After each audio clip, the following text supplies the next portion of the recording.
Assalamualaikum warahmatullahi wabarakatuh. Di sini saya akan menjelaskan tentang kaidah as-su'al wal jawab, yaitu kaidah pertanyaan dan jawaban dalam Al-Quran.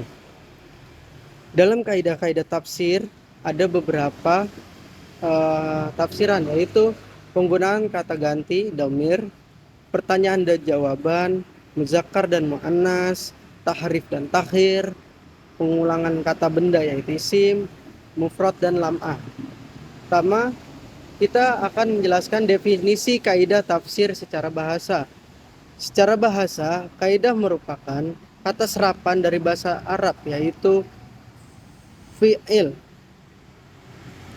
Bentuk jamaknya qawaih, yang berarti dasar atau dasar sesuatu.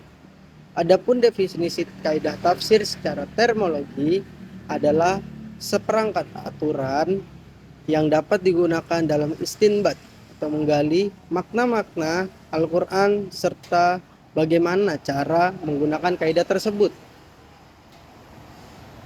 Kaidah pertanyaan dan jawaban dalam Al-Quran. Definisi as-su'al wal jawab. Secara etimologi, soal berasal dari kata bahasa Arab, yaitu su'al. Kata ini merupakan bentuk masdar dari kata kerja, yaitu sa'la, yas'alu, yang artinya meminta, mengharap, pemberian, pencarian berita, atau bertanya. Dengan demikian, soal dapat diartikan sebagai permintaan, sedangkan secara terminologis, soal diberi pengertian yang sangat singkat, yaitu suatu upaya untuk mendapatkan pemahaman. Sedangkan jawab secara etimologi juga berasal dari bahasa Arab. Jawab artinya mengembalikan pertanyaan, pembicaraan, surat, doa, atau lainnya. Dalam bahasa ini yang dimaksud adalah mengembalikan pertanyaan atau yang lazim dengan sebut jawaban. Sedangkan secara terminologis, jawab didefinisikan sebagai kalimat yang fungsinya untuk menjawab syarat pertanyaan. Selanjutnya, ada beberapa kaidah yang berkaitan dengan pertanyaan dan jawaban dalam Al-Quran. Jawaban yang harus sesuai dengan pertanyaan yang diajukan, seperti yang terdapat dalam surat Al-Baqarah ayat 217, yang artinya mereka bertanya kepadamu dengan tentang berperang pada bulan haram. Katakanlah, berperang dalam bulan haram itu adalah dosa besar.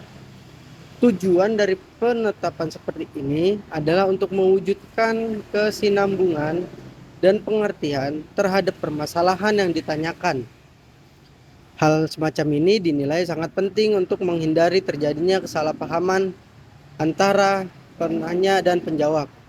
Dalam ayat ini, para sahabat bertanya kepada Rasulullah tentang hukum berperang pada bulan-bulan haram. Jawaban yang diberikan Rasulullah itu sesuai dengan pertanyaan mereka, yaitu informasi tentang hukum berperang pada bulan yang diharamkan tersebut.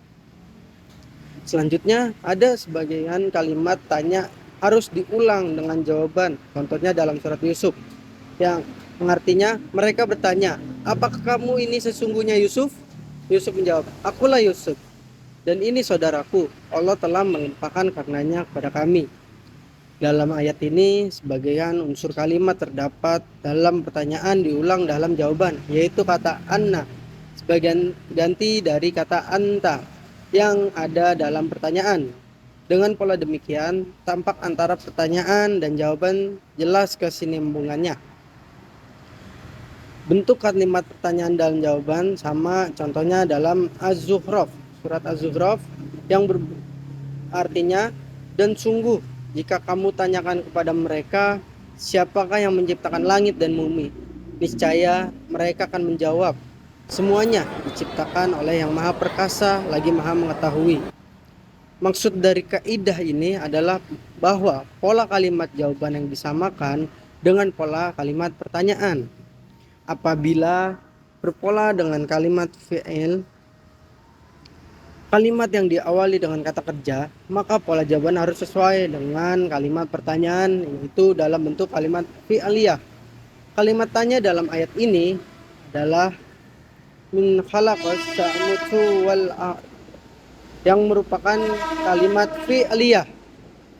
Sedangkan jawabannya adalah khalafanu azun alim, dan juga bentuk kalimat fi'liyah. Terkadang jawaban tidak sesuai dengan pertanyaan, seperti yang terdapat dalam surat Al-Baqarah ayat 189 yang berbunyi, dan artinya mereka bertanya kepadaku tentang bulan sabit. Katakanlah, bulan sabit itu adalah tanda-tanda waktu bagi manusia dan bagi ibadah haji. Pada dasarnya, jawaban itu harusnya sesuai dengan pertanyaan. Namun, terkadang jawaban menyimpang dengan apa yang ditanyakan. Jawaban ini disebut usbul al-hakim, jawaban yang bijak. Terkadang jawaban lebih umum dari pertanyaan.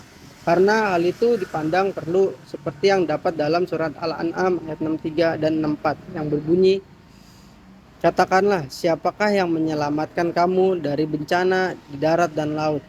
Untuk menjawab pertanyaan tersebut, ayat setelahnya dengan menjawab, katakanlah, Allah yang menyelamatkan kamu dari bencana itu dan segala macam kesusahan.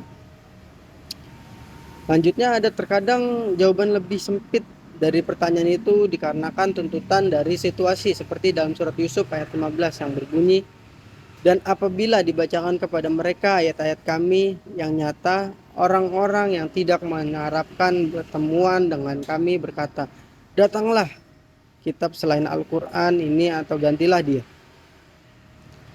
Jawaban masih pada ayat yang sama. Katakanlah, tidak pantas bagiku menggantinya atas kemauan sendiri. Hal ini mengingatkan bahwa pengganti lebih mudah daripada menciptakan. Jika mengganti saja tidak mampu, maka menciptakan lebih tidak mampu. Jadi, kesimpulan dari hadis-hadis, dari materi yang kami presentasikan bersama mengenai kaidah as-su'al wal jawab dalam tafsir Al-Quran, kami mengambil kesimpulan. Kaidah ini menjelaskan bahwa jawaban dalam Al-Quran tidak selalu sejalan dengan pertanyaan, melainkan dapat dialihkan lebih luas atau lebih sempit dari pertanyaan sesuai kebutuhan konteks. Itulah sedikit penjelasan dari kaidah as-su'al wal jawab, kaidah pertanyaan dan jawaban dalam Al-Quran. Sekian dari saya. Wassalamualaikum warahmatullahi wabarakatuh.